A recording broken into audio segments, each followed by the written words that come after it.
Dans quelques années, Landraff construira une installation de stockage à Dessel, sur un terrain qui jouxte la commune de Mol.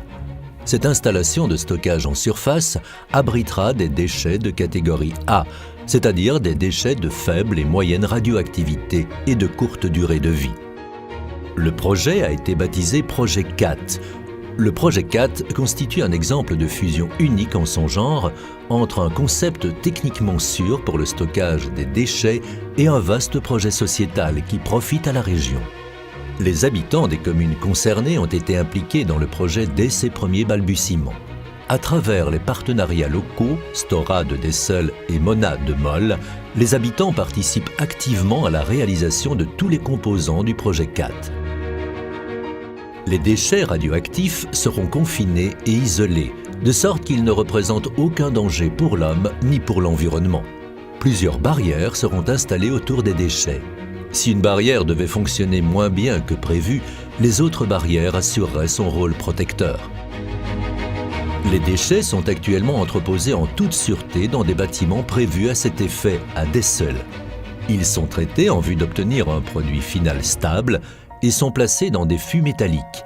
Pour le stockage, les fûts de déchets seront placés dans des coffres en béton appelés caissons. Les caissons seront produits sur le site dans l'usine de caissons. L'installation de production de monolithes, l'IPM, sera implantée à côté de l'usine de caissons. C'est ici qu'après contrôle, les fûts de déchets seront placés dans des caissons. Les déchets en vrac, issus essentiellement du démantèlement des centrales nucléaires, seront également placés dans des caissons. Les caissons seront ensuite remplis de mortier. Cet ensemble constituera un monolithe robuste. Après avoir subi un contrôle approfondi, les monolithes pourront être mis en stockage. Les monolithes seront mis en stockage dans des casemates en béton appelés modules.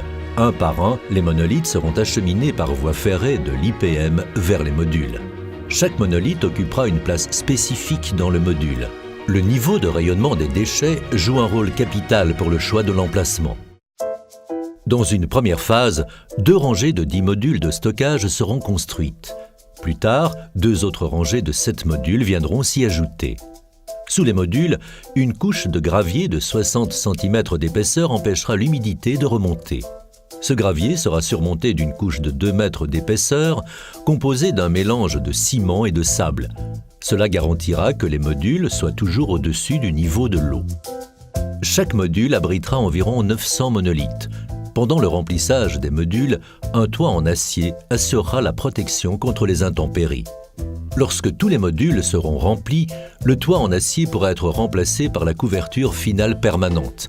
Cette couverture finale sera composée d'un système ingénieux de plusieurs couches de substances naturelles.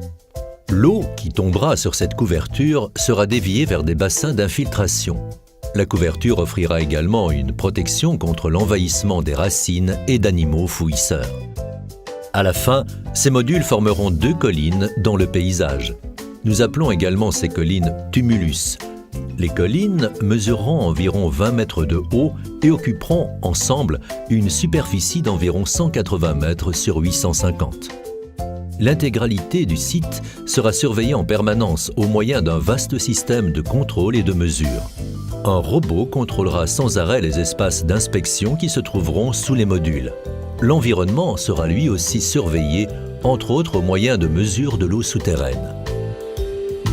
Lorsque le dernier monolithe sera stocké, des contrôles et des mesures seront réalisés pendant 300 ans. Après cette période, la radioactivité dans l'installation de stockage aura fortement décru. Le rayonnement sera alors comparable au fond de rayonnement naturel. La surveillance de l'installation sera toujours possible, mais ne sera plus nécessaire.